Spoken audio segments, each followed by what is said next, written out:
Hello, everyone. My name is Jack Crow.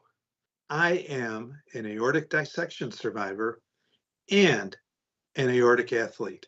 And usually on these interviews, I'm joined by my colleague and co founder of Aortic Athletes, Carmen David, but she's got the flu. Maybe she's even watching today, but she's just got whatever's going around in the state of Texas right now, not measles. And But she's recuperating. So I'm going to be here solo tonight. And I want to just start out before we get to our very, very special guest, Amber Williams. I want to say a few words about aortic athletes. You know what? We're almost up to 1,500 aortic athletes from around the world.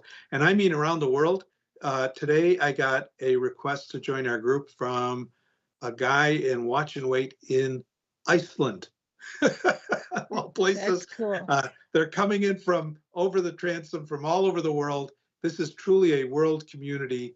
And if you have any version of aortic disease, whether you're in watch and wait, whether you've had a repair, whether like me, you've dissected and are getting back into exercise, this is the place to be. This is where the cool kids are. And in addition to our Facebook group, we also encourage people to join Aortic Hope for, I would say, a more general approach to aortic disease and wonderful support there.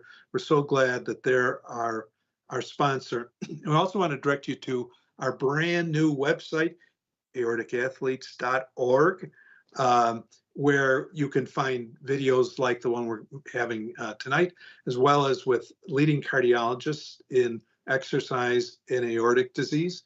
So take that up.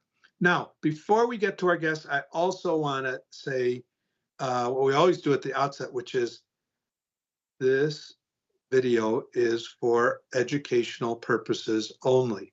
Nobody in their right mind who has aortic disease should just be out there on their own exercising. We want you to go to your doctor and talk to your cardiologist about what's appropriate to you, because we each have different forms of aortic disease. We are also at different stages. And so we want you to get what's appropriate for you, but we will arm you with some great questions to ask your cardiologist when you do talk to them. For example, are you keeping your blood pressure at or below 120/80 at rest? We know that the rate of dissection goes down dramatically if you do that. Or another thing we really emphasize is stability. The longer your aorta is stable, the more you can do. So we want people to get regular scans, regularly visiting with their cardiologist, and that will in part determine their exercise. And also we want you to know, do you have, like me, a family history? 5 out of 6 of my siblings all have aortic disease, I found out after I dissected. Or do you have a syndrome? And we're going to hear a little bit about a syndrome today. And that's going to also play a role in determining the level of exertion that's appropriate for you. So that's all the kind of background stuff. I want to welcome our very special guest, Amber Williams. Amber, welcome to Hi. Aortic Athletes. How Good. are you? How are you? It looks like you're in a backyard or something. Is that a phony background? What is that? No, this is our new house. We just moved to Colorado in January, and we have a rooftop um terrace. So I'm outside. It's beautiful. It's like 70 degrees here today. So I decided I would sit outside. So you probably can't see in the picture, but there's actually the mountains, a good view of the mountains behind me. So we're We pretty were. lucky. I was wondering about the mountain view when you if you Yes. buy a house with a mountain view. Are you near Boulder? Where are you at? So we're in it's actually Lafayette. It's about like 10 miles from Boulder. Um so yeah, so not far, Boulder area. So So, and yeah. I think in Colorado, it's hard not to exercise, isn't it? It's like part of it's in the water or something. Yes, yeah, that's one of the reasons we've been wanting to move here for a long time, and we finally made it. So there's just so many opportunities to be able to be active and be outside and be around people that have, a lot of those interests and priorities, which is awesome. Helps Uh, motivate you. Yeah, well, we're going to get to that. And we're calling today, and maybe because of where you are at, we're calling today's interview from aortic dissection to uh, um, mountain hiking. Because I Hmm. think in our marketing material, we have a great photo of you at the top of a hill not too long ago.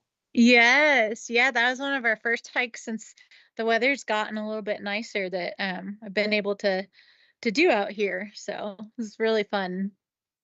Well, all right. Well, before we get to that, Amber, tell us. So you grew up. I'm from Chicago, and Hmm. have a cabin in the Upper Peninsula of Michigan. And I think I probably passed by your house 100 or 200 times. Where did you Yep. grow up? Where did you grow up? And what was your experience with exercise in your family? So I grew up, I'm originally from Appleton, Wisconsin. Um, and my first experiences kind of with exercise when I was little, in Wisconsin, winters are very cold and snowy, and my dad would always bundle us up in the winter and we'd go outside. He'd go running and he'd put our snowsuits on and would put us in the stroller and he'd push us in the stroller. And even in January in Wisconsin, um, so those were kind of some of my first memories. And then as I got older, I started being able to bike with him. Um, so I would bike with him when he would go run. Um, and then as I got even a little bit older, I would run a little bit. There was a park about like a mile and a half from our house. So I would run like a mile and a half, wait at the park for him, play at the park for a little bit, and then he'd do a little more running and come back and get me on the way back. Um, yeah, so it was just always something I think just from very early on that was taught as a priority, and something that was really important. And then I did some, sports in school growing up. I played soccer some as I was little, and I was on our swim team. Was not a very fast swimmer, but I enjoyed it. It was fun. It was, I'm not more of either. a social activity. So, um, yeah, so that was fun. And then I didn't do as much running in high school because I was dealing with some knee issues. But towards the end of high school, I started getting into more um, half marathons and marathons. I've run several marathons.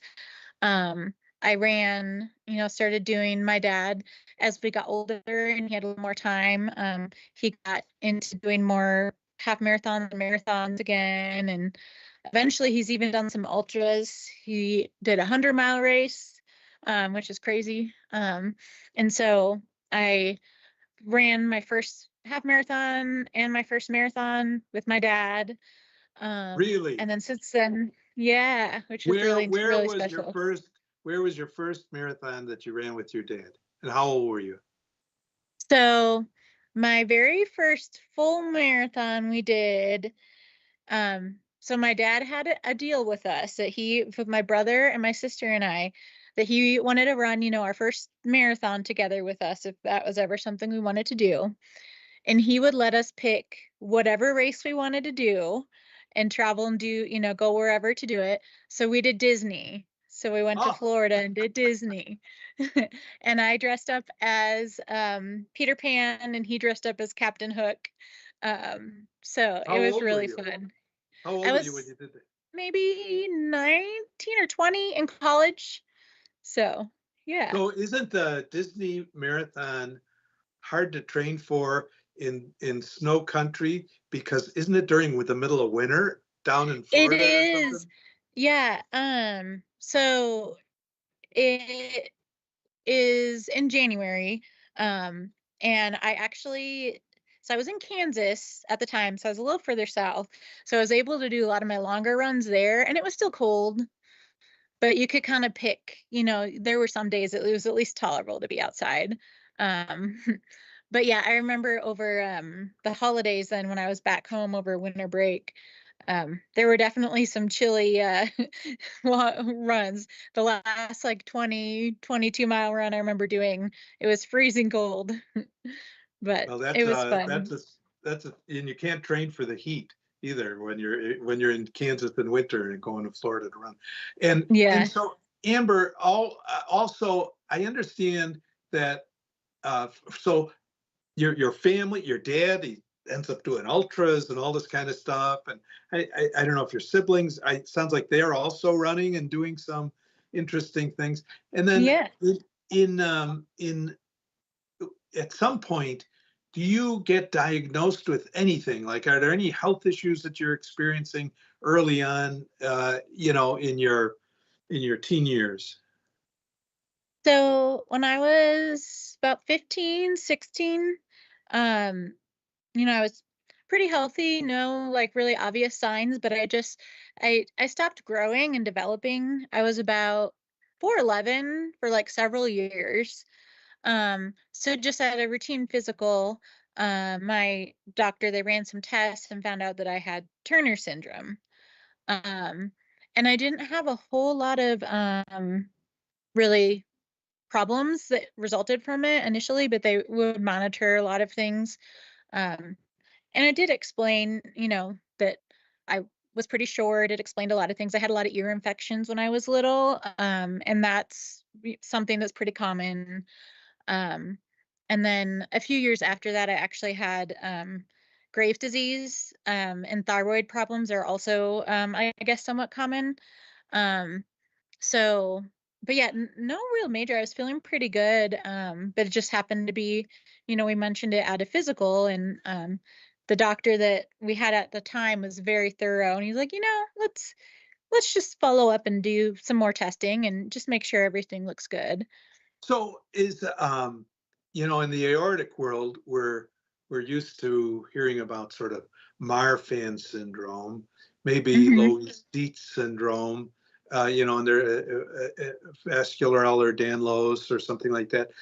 Is Turner syndrome in the same category? Is that a connective tissue disorder? Is it genetic? What is it?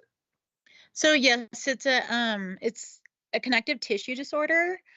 Um, Basically, in most girls, you'll have two X chromosomes. And in Turner syndrome, sort of the opposite of Down syndrome, where Down syndrome you have an extra chromosome. You'll have an X chromosome, and then maybe either all of your chromosomes are missing that second chromosome or part. So I'm what's considered mosaic. So it impacts probably very few of my chromosomes. A lot of uh, children with Turner syndrome get diagnosed like at birth or even before birth. Um, so for me, the impact is probably very little, because I don't have a lot of the features of it. But yeah, it's a genetic disorder, connective tissue disorder. And is it connected in the literature to aortic disease or no? Or is that what's the Yes. connection? Yep. So I'm not sure what particularly causes the aorta to enlarge. Um, but one of the things that they do watch for with Turner syndrome is the fact that your aorta can enlarge, and you can have different heart conditions. And so I would have routine scans every few years, they would typically do, just to look at my heart. And then about 9 months, I believe, before I dissected, um, I had a scan that showed that it was slightly enlarged. Um, but it was like 3.9 centimeters at the time. So they're like, we definitely need to watch. They sent me back to the cardiologist, but they weren't too concerned about it. Um, so it was something they were kind of watching for because there is known to be that connection. So Um, 3.9 sounds like a kind of a dilation, or but maybe because you're smaller, it's a more of an issue or something. But mhm. Yeah. Yeah, I remember being pretty nervous at first. And I have some friends and family members in the medical field, and I was asking them about it because I wasn't sure if it was something I should be like worried about. Um, but my family doctor, when they got the test results, actually called me, and I could tell she sounded worried. And I had never had that happen before, where like the doctor herself actually called me, to let me know. Um, and so I kind of reached out and asked, and the consensus was that typically that it's more like you said, just a dilation. It's not something generally that you'd be too concerned about. Um, but because of the history of Turner syndrome, um, I guess it's something that, they were just a lot more cautious about. Yeah. So, And then did you have any other family history, like anyone else in the family with aortic disease or no? no, not that I'm aware of. So, after I dissected, actually, I know they were watching my dad for a few different things. But I think they initially did a scan and they were watching it because they said his was maybe enlarged, but then they went back and repeated it and said that 'cause it's very hard to measure, is my understanding, to get a really accurate. And they actually said it was fine. But that's the only time anyone ever in my family, that they've mentioned any sort of history of aortic disease. Well, your dad is an ultra runner, and Mhm. one of the people we've interviewed, Dr. Tim Churchill from Mass General and Harvard, did the study is as a longitudinal ongoing study on enlarged aortas in endurance athletes, and Mhm. that it might have the same kind of benign thing as the enlarged heart that a lot of runners have. Yeah. But yeah, so Mhm. so you're but this didn't get in the way from you running a bunch of marathons and stuff like that. So tell us about kind of what were you doing in the couple of years before the dissection happened? So, after finished grad school, we moved to Oklahoma. So I lived in Oklahoma for about 10 years, up until I moved to Colorado this January. Um, and when we were in Oklahoma, my husband and I got very involved with Orange Theory. So it's been a great social community and just a lot of friends. And I never really did a lot of strength training prior to joining Orange Theory, so it was a really good way just to learn a little bit more about that as well. Um, and then through that, um, there were a lot of friends. Oklahoma has the Oklahoma City Memorial Marathon, which is a really great race. And a lot of our friends from Orange Theory would run that every year. Um, and there's a lot of running clubs, they do like training runs leading up to that race. So we would do on weekends a lot of long training runs with some of our friends. And so we gotten pretty involved with that. And then we got my husband into doing he did his first half marathon and marathon. So that was really fun to be a So part of as you well. injected him with the disease of running. Yeah, he always jokes. He's like, I should have known being part of your family that he's like, that it was gonna, there is no way I could not run. So, which is crazy because he, when we first started dating, we'd go for runs and he would like not really want to go and I would motivate him to go. Um, and then within the last like 5 years, I feel like the roles really reversed where he was the one, he coaches at Orange Theory now and he's really like gotten into it and has been super consistent. And I'm really proud of him. So um I used to always be a lot faster than him and now there's no way. So he's actually dealing with some of his own health issues right now too, but so he hasn't been running as much, but yeah, he's far out exceeded what I can do. So Well, we won't get into that. But your doctors, did they were you talking to them about your exercise stuff? Were you getting any counseling on exercise from anyone during that period? so I have one of my best friends from high school is a doctor, and I remember when my doctor first called me and let me know that my aorta was a little bit enlarged. Um, and I was talking to her about it because it's like this is the first I'd ever heard of it. I didn't really understand what it meant. I didn't know, if like 3.9 was a lot, if it was something to be concerned about. Um, and she had basically said, you know, you definitely want to see a cardiologist for sure, and I wouldn't do anything like crazy. Um, but I wouldn't be too worried about it. So I kind of stuck with my normal routine. It was like probably 2 or 3 months till I could get into the cardiologist. So I kind of just tried not to worry about it too much, stuck with my normal routine, um, but didn't try to push myself like crazy. Um, and felt pretty good about it because I was like, there's so much that we can't control. I'm gonna just do what I can. I know exercise is important to stay healthy too, and so if I just stop doing everything, that's also not going to be helpful. Um, so I kind of took it a little bit easier. Like there were a few times I would go to Orange Theory and I would still run, several times a week. Um, but I wasn't really training for any races or running any marathons at the time. Um, and then at Orange Theory, they have like special benchmark workouts and different things, and um, throughout the year, and a couple times a year they do like a mile to see how fast you could run the mile. Um, so I didn't do it, things like that where I would be like, because I'm very competitive, so I was like, I would be tempted to really push myself. But then once I got into the cardiologist, my initial cardiologist basically was not concerned at all, and he's like, yeah, we'll watch it, but I think you're fine. So then after that, I kind of went back to my normal routine, started training for some races again. Um, we had been running the Tulsa Marathon. It's also a really fun race, and that's in the fall. And the OKC Memorial's in the spring.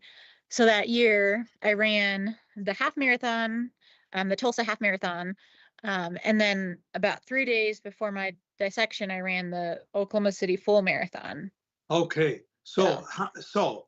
uh, Dr. Tim Churchill, who we mentioned earlier, also his interest in seeing is there a correlation between exertion and dissecting? So Mhm. let's stop and zero in a little bit on your experience there. Mhm. So you ran the marathon, and how did it go? It went great. We had been like, I felt great. It was the fastest marathon I'd ever run. We've connected with a really great group of friends that, really pushed us. And yeah, I was super proud of it. Like I don't think I've ever been in that good of shape in my life. It was really fun. So, and it was a perfect day for a race. It was beautiful. Yeah, and then it was 3 days later you dissected. So I don't know if that's proximate in time or not. I think Mhm. what little data is out there says that most people dissect when they're at rest or sleeping. Um, I Mhm. I famously was drinking a Pabst Blue Ribbon beer at a fire pit in the wilderness of the Upper Peninsula of Michigan. But I had been snowshoeing the day that earlier that day, which was sort of a norm. If you exercise sometime Yeah. during the day, you probably did something to get your heart rate up a little bit. Um, Mhm. but nothing between the 3 days, no symptoms, no nothing. And then what happened on tell us a little bit about the dissection itself and then the aftermath. So I that morning, it was actually the first day I took a couple of days off, let my body recover. Um, and it was actually the first day my husband and I decided to go back to Orange Theory that morning. And we're like, we'll walk, that way we stretch our legs out a little bit, kind of get back into routine. Um, but we had some friends that were going to be there, so we were mainly going to kind of see our friends, and then we thought like it'll be good to just get a light workout in, walk a little, start kind of getting all those stiff after running a marathon. Your muscles get pretty stiff, so stretch things out a little bit. So I actually worked out that morning, felt great, got home, got ready, went to work. um you know, Morning was going fine. And then mid morning, I just felt like sudden pain in my chest, and a few seconds later, passed out. Mm. Um, and I came to on my own, thankfully.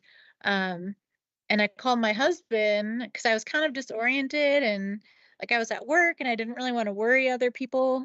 Um, So I called my husband and I remember telling him like, I think I'm sick or something. I don't know what's going on. Um, so he picked me up. Um, and then we called my friend that was a doctor. Tried to figure out like, should I go to the ER? Um, and she's like, yeah, I definitely go to the ER. She thought maybe I was dehydrated from running the marathon. But I hit my head when I passed out. I had a huge welt on my head. So she's like, if you've hit your head too, they're gonna probably want to take a look at that.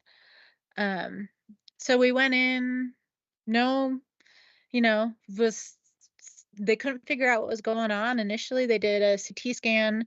Um, didn't really have anything conclusive. The Initially, CT scan was not conclusive? not that first night. Huh. And I think they said partly because maybe there was blood obscuring the image. But I was still in pretty rough shape. I was really nauseous and still having a lot of chest pain. And thankfully the cardiologist on call, and it may have been probably because he saw that the history that my aorta was a little dilated, just said something doesn't add up. Like I'm just not comfortable um letting her go home. Let's keep her here overnight. Um, so he told my family later that he's like, I did not sleep at all last night. Like something just did not feel good. I was trying to figure out what to do. So he did another CT scan the next morning. And he's like, I something's not right. Let's repeat this. And they saw it. So, and then within an hour, It was I was ascending or descending? ascending. Yeah. Yeah. So, and then yeah, within an hour they had me in an ambulance, transferred me to another hospital, um, and I was in surgery. So, And so did they do they did the ascending repair? Did they do the arch too, or just the ascending part? just they didn't do the whole arch, just the ascending Yeah. part. And So, was there a residual dissection down? mhm. Yeah. Yeah. Yeah, pretty much all the way down there was a residual dissection. Um, so they had told me they'd probably need to repair it at some point. And I remember asking the surgeon, I think it took a while for everything to really like kick in and really sink in of like process what was happening. Because when he told me that, I was like, well, why couldn't you have just fixed it while you were in there? Like, why? And he was like, you were under anesthesia for like 10 hours. Like, we were, just doing what we could to save your life. We couldn't like do anything more at that point. Um, Yeah. so yeah, but he said that is pretty common. A lot of times, after if you have a ascending that, the rest of your aorta will weaken. So Yeah. they've been monitoring it. And so that what fix us in time here. When is that? When does the dissection occur? So this was May of 2023, so almost 2 years ago. All right. So almost 2 years ago. And I don't know if I said at the top, but April is a triple threat. The three-peat, the three. Mhm. You beat me. I only had 2 open heart surgeries. You've had Yes. 3. Count them. One, Yes. two, three. Tell us why. Why did you need 3 surgeries? How did it go? What happened? So yeah, they did the initial one and I recovered. I was doing well. They were still monitoring everything. And they had told me that most likely at some point, they'll monitor, but they probably would want to go back in and repair. And the repair would be on the arch, or the repair would be on the descending? What were they telling you then that needed attention? So the arch and the descending, but the main, what they ended up doing is that they were initially going to try to not, they were going to do a TVAR and they were going to try to not go in open. But then because of, I had a stent that collapsed and my blood pressure was just very difficult to control. I was on a lot of medicine and it was still up to like in the 160s. Um, and they had scheduled me for the TVAR, but then after looking at it, actually about 3 days before this, my surgeon like canceled it and said, I'm not convinced this is correct, the right course of action. I feel like I want to just make sure before we do this that this is going to help and this is what you need. Um, so then I went and got some other consultations and went to Mayo. And they basically said, if we're going to fix it where the stent is that's causing the blood pressure, like we're going to have to go in and do all of it, because the T-bar isn't going to help the issue that was my blood pressure was having. You've just mentioned one of the favorite things I learned after dissection from support groups like Aortic Hope was live your life and get a second opinion. Yeah. so somehow, Yeah. you ended up at Mayo. So I'm Yeah. glad to hear that. Mm-hmm. Yeah. And I am so appreciative. Like, my surgeon in Oklahoma, he saved my life. I'm incredibly thankful for that. And he's very skilled. But I'm also appreciative that he recognized and said, I'm not sure this, like, I don't see a lot of cases like this. I'm not as familiar with Turner syndrome. Um, you know, I really appreciate him recognizing that maybe it would be good to get those opinions and just make sure that, at a facility like Mayo, they do these surgeries.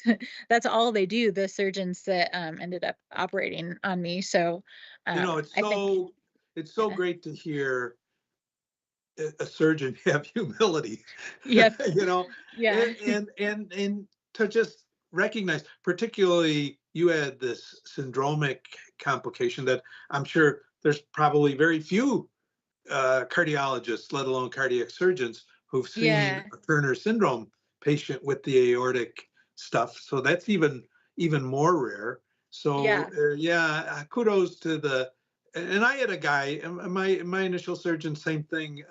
mhm, And the emergency, he fixed my ascending, but left a 4.6 on the arch in place. And mhm, he let me live to fight another day. So I'm yeah, eternally grateful. We're grateful to yeah, our emergency surgeons, aren't we? yeah, yep, yeah. I am still like last year, 1 year after this all happened, like, and I both my hospital, St. Anthony in Oklahoma, and then Mayo, like I cannot say enough good things about like all the care that I had. So I went back onto the unit and we baked scones for them all and brought them scones. Yeah, you're definitely don't realize until you're in those situations like how appreciative of those people that your life is literally in their hands. So, We're we're we're lucky in the world because we have access to world-class healthcare, and mhm, that if we, frankly, were in many other parts of the world, the outcome would have been very, very different for you and me. So you yeah. got to Mayo and they said no TEVAR. So how long after the first dissection and the emergency surgery, how long was it before you had your second surgery? So the TEVAR surgery was scheduled was around the holidays. So it was about like 7, 8 months after my initial dissection. And then when we canceled it, I took some time, got some other appointments set up. We went out to St. Louis, went to go to Barnes Jewish, visit there, went to Mayo. Um, so it was spring, and then they scheduled the surgery in August. So it was about a little over a year after my initial dissection. So I had my second open heart surgery in August of 2024. And was that ascending? What was that? Hmm. So that was So a the total arch, arch. was it the arch? Yeah, You have the the total frozen arch. elephant like me on my second Hmm. surgery. Okay. Yep. Yep. So yeah, so then that was the second one, and then they knew um the plan at Mayo was always to do it in two parts. I think just because there was so much of it to repair, um, that they wanted to only put my body through part of it at a time to try to minimize the amount of time I was under anesthesia. Um, so they had a thoracic surgeon and then a vascular surgeon that helped with the second one. So they kind of worked and tag team together. And so, yeah, the plan was always to have about 2 months in between, because they've said they want to give your body enough time where it can recover some, but they don't want to wait too long because I still have some of that damaged aorta there, so they didn't want it to get too weak in the And and meantime. So. and so during this period, so post dissection, a year, whatever, until the second surgery, a little more, and then 2 months later, a third surgery. Are you able to exercise at all? I had it in my mind before my second open heart surgery that I was going to train for Hmm. surgery. Yeah. And so, what did you do? How did you? Were you able to stay fit during that period or no? What's interesting is that through all of this, I feel like in a lot of ways, I'm the healthiest I've ever been. Um, and it's, which is interesting because like I'm not running marathons right now, and I, can't run nearly as fast as I used to run. But I have been running. I ran 5.5 miles this weekend. So I'm gonna run. I was starting to tell you earlier, the Boulder here Memorial Day weekend. So I've been trying to run a little bit more to kind of get ready for that. What is the Um, Boulder? so it is like I think it's the biggest 10K in the world. It's a huge 10K. It's a lot of fun. We ran it several years ago when we were here visiting.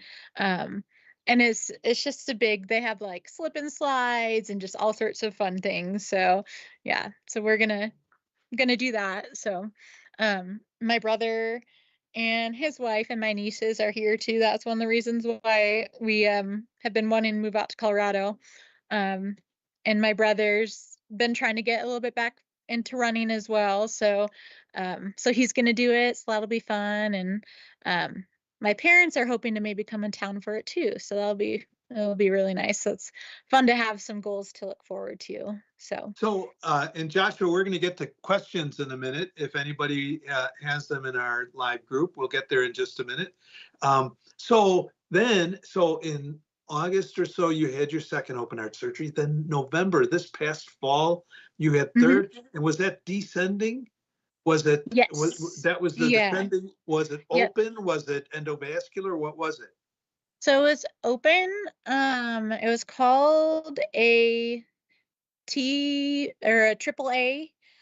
So, and I can't even remember at this point what it stands for, but basically they go from like your shoulder, um, all the way back around into your abdomen, so they can get to the descending. So, Okay. yeah. So if that was November, we're now 4 or 5 months out. Hmm. How is it going? What's the same? What's changed for in your life? So Uh, it's interesting that you asked me like what I'm doing now and how I'm feeling. Because, like I said, in a lot of ways, I feel like I'm the healthiest that I've ever been, and part of that I think is that I've been so throughout all of this, I've been doing a lot of walking.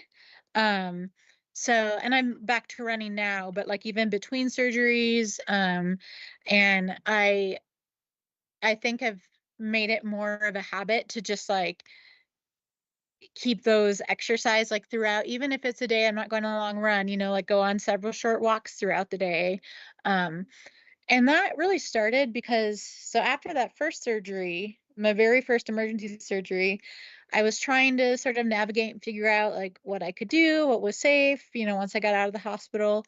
Um, and the general consensus was, walking, they want you up and walking like pretty quickly. So all my doctors were like, yeah, that's great. Like as much as you can, walk.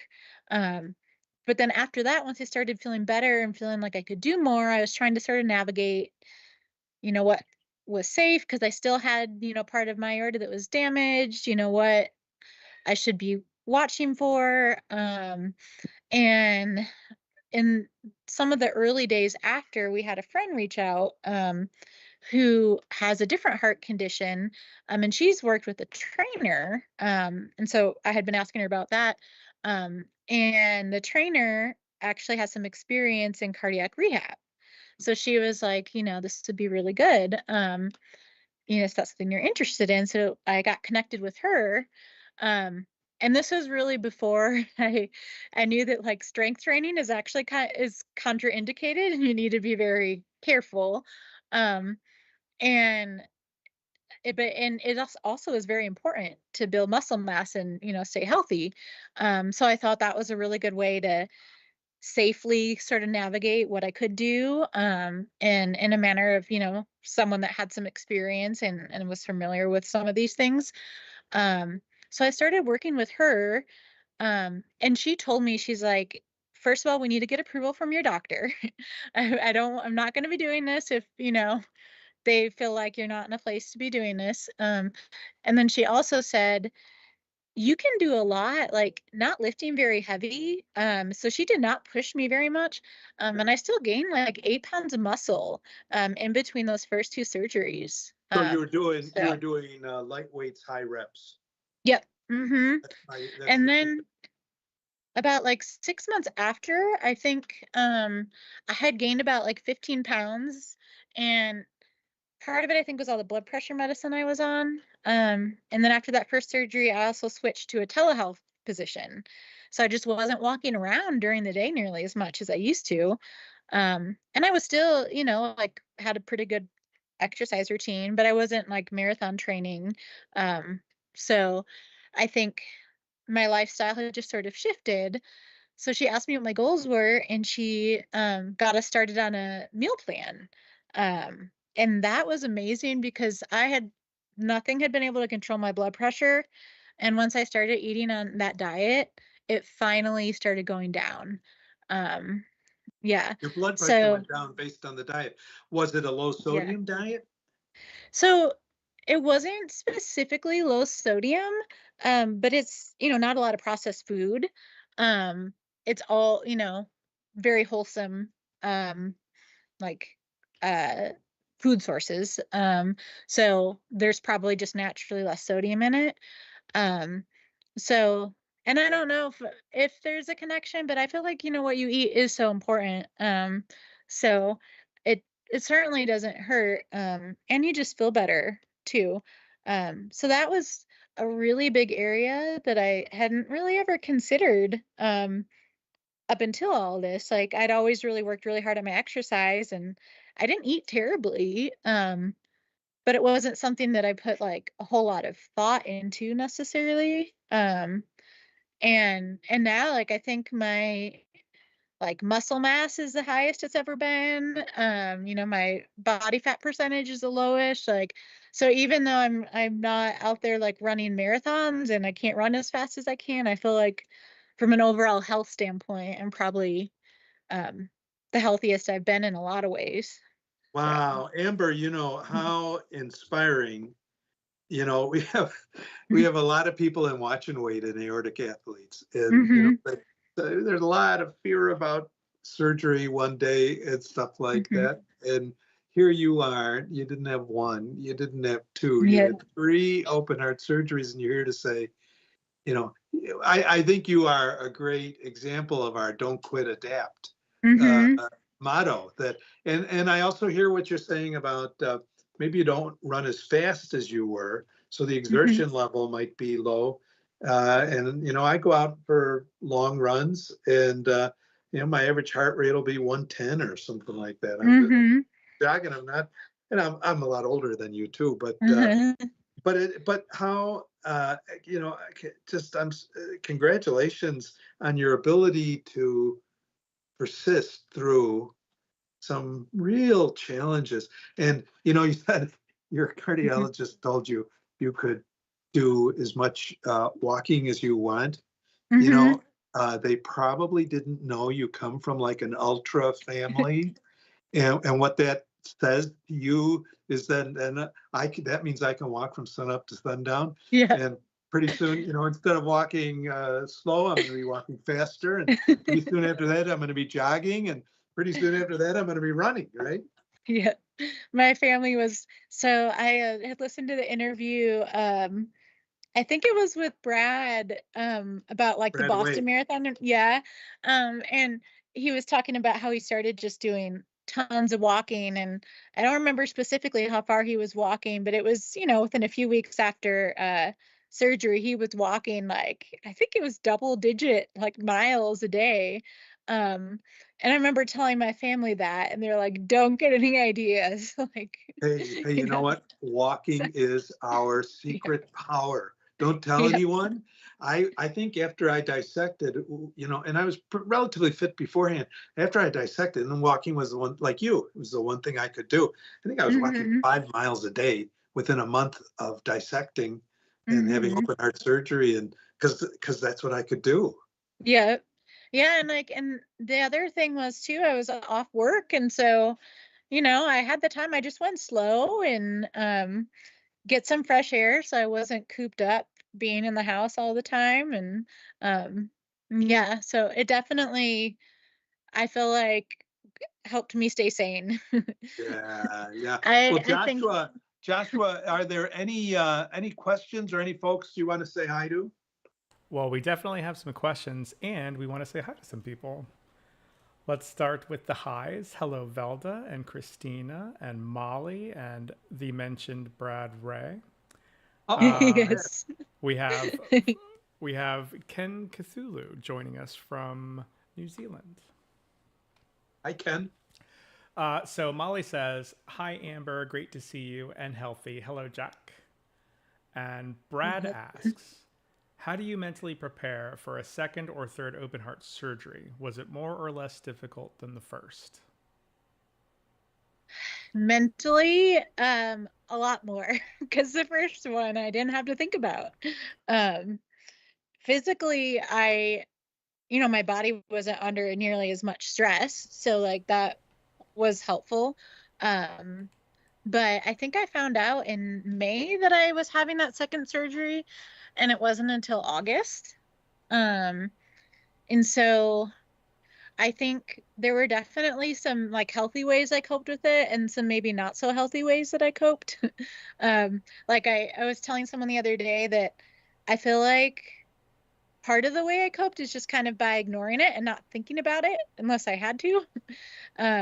Because it was hard for my brain to be able to process. So now that I'm like actually at a place where I kind of can, and I'm able to think about these things, like so they took some pictures of my heart when they were after that second surgery, which was super cool. Like I go back and forth between being like terrified and also fascinated by all of this too. Um, and I remember like them showing them to me when I was in the hospital, and I was like, yeah, that's cool, kind of was out of it. And I happened to be scrolling through my phone the other day and like came across them, and it kind of caught me a little more off guard. I like got a little bit teary and was like, but I think I just hadn't, at the time, like I was just trying to do what I could to get by. Um, so I also, the main things that I think that did really help, so my brother-in-law is an ultramarathon runner. Um, and my sister also has run a lot of ultras. So they put on these retreats. Well, they've done some in Colorado. They used to live in Colorado. They've also done some traveling different places. And now they do these retreats in Oregon. Because they These moved to are Oregon. running retreats. Yeah, so it's called like Adventure Mindful. So they combine, like they do different mindfulness activities, different things like that, and then trail running, and it's a really cool experience. So I went to one about 3 weeks before I had surgery. I went out to Oregon and participated in that retreat, and um, that was really, I ran a teeny bit, but I mainly just like hiked. But the mindfulness portion was really helpful too. And then all my family was there, which was helpful. Got to spend some time with my nephews and my niece. So at some point, my sister, she just had another baby in uh, um, like few weeks, month ago. And I'm hoping maybe if they continue to do more retreats once, the baby gets a little bit older, I've had this idea. It'd be cool someday to maybe do like an aortic athletes retreat. I'm in. Let's Yeah, do it. That's yeah, beautiful. yeah. I think it'd be so fun. But that was really helpful. So I remember doing that and just trying to keep myself busy. I we have a really good support network in Oklahoma, just friends and family, and we planned some trips to Colorado. We went to Colorado that last summer too. We had one of our favorite bands was playing at Red Rocks, so we came out here to see my family and went to that. So just trying to kind of have positive things to look forward to, so that I could focus more on that and not like what was coming ahead. So what I hear you saying is you were kind of, you couldn't exercise the way you would have liked to, but you were exercise adjacent. Yes. If you Yeah. can't run on a ultra retreat, but you hiked. So Yeah. Joshua, other questions? Oh yeah, we've got some chat going on. Let's see here. Do you have any advice for people deciding between surgery at a local hospital versus traveling to a high volume cardiac hospital, i.e. Mayo or Cleveland Clinic? So I honestly, and my initial thoughts were with going to Mayo, I was like, I don't know, like I want to be home and be able to get home and like, recover in my own home. But after being there, especially if you have, any of those other factors or genetic conditions, things that maybe aren't something that is seen every day, the amount of knowledge they have is amazing. And just the technology they have, I would not change my decision to go to Mayo for anything. Like I felt the whole time I was there 100% comfortable with the care I received. They made me feel a lot more at ease as well. And the traveling was, so we drove because we brought our dogs since we were there for a few weeks each time. So that was, a little bit more of a challenge. And coming home definitely made for a long day. But we tried to make it fun. We have family. I have my mom's sisters live in Kansas City, and that was about halfway. So we stopped there on the way, and that was kind of a good distraction too. And thankfully, I'm in a position where we were able to make that work. My parents came down too, and we got an Airbnb for a few weeks. So I definitely, I feel like would recommend going to high volume hospital, or at least just seeing what they have to say and how you feel, because like I'd never been somewhere like Mayo before. It is crazy. Like I thought, that we had good medical care in Oklahoma, and we do, but they just don't. Like my cardiologist there, I think he said he had like one patient with Turner syndrome.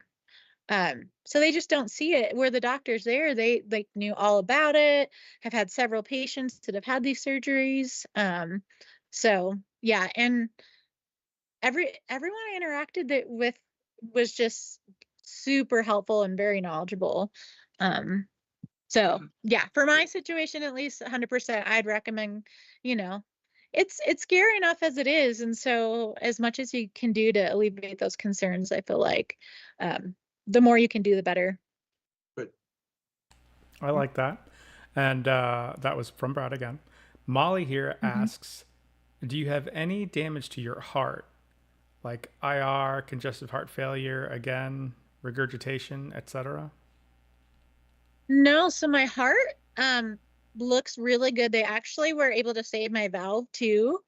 The only really lasting damage that I have is I do have some kidney damage, just from my blood pressure being so high.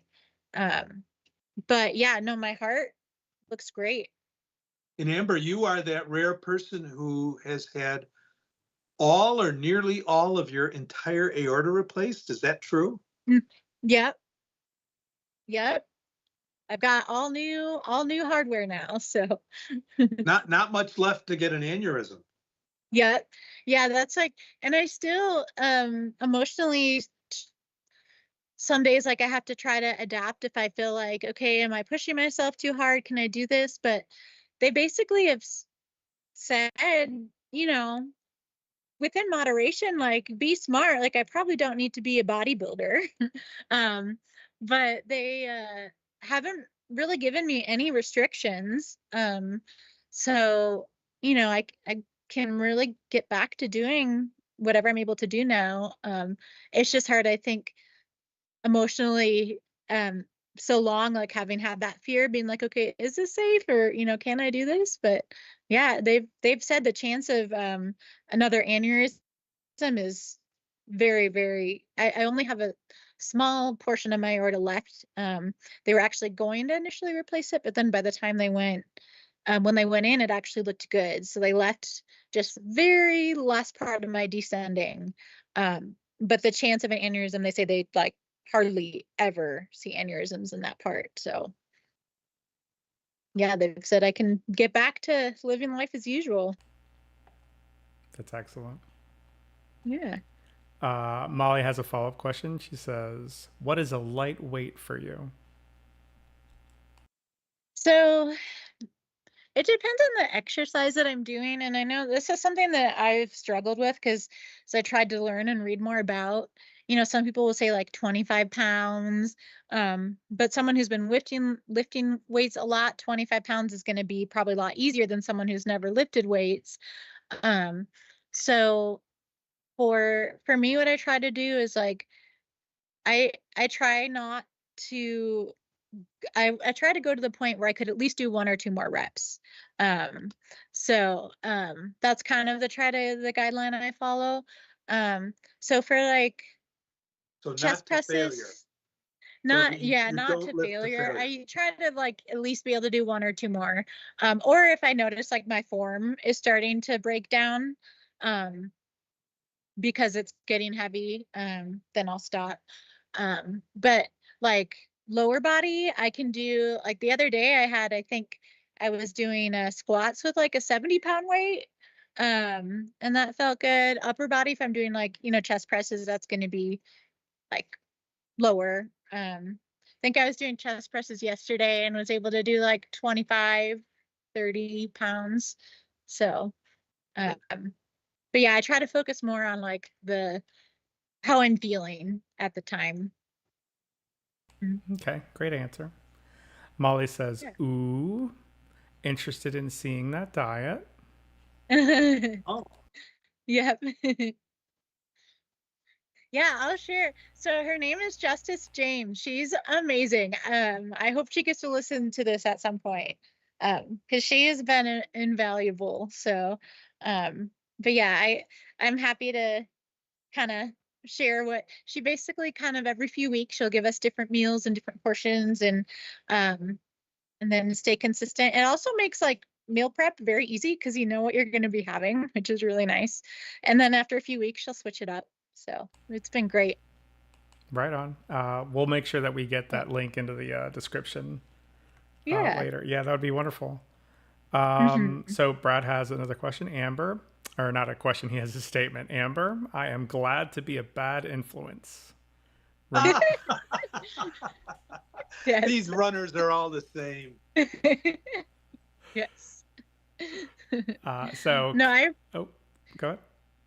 it's like aortic athletes has been such a blessing because I see all these people, doing all these amazing things, and it makes me feel like, okay, I can do this. And even if it doesn't look exactly like that, like it's not like I'm gonna just be sitting around being miserable. Like there's so many amazing things that everybody's doing, and I love hearing all the stories.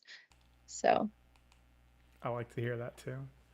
And mhm. Ken's got a question here. He says, Amber, do you need extra meds to reduce BP to enable the mountain hiking?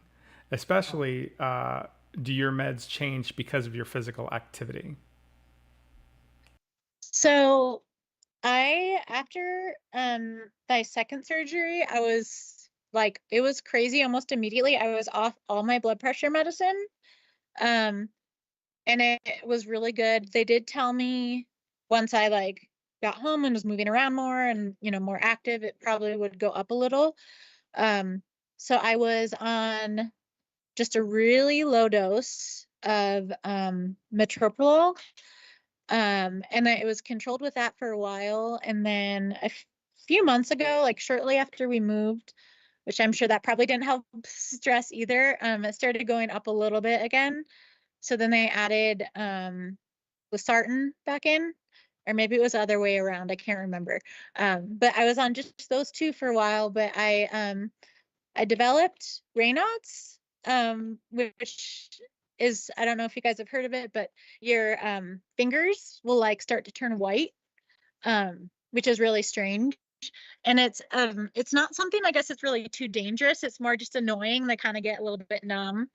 And the metoprolol, they said could be contributing to that. So they're like, let's back you off, see what your blood pressure does.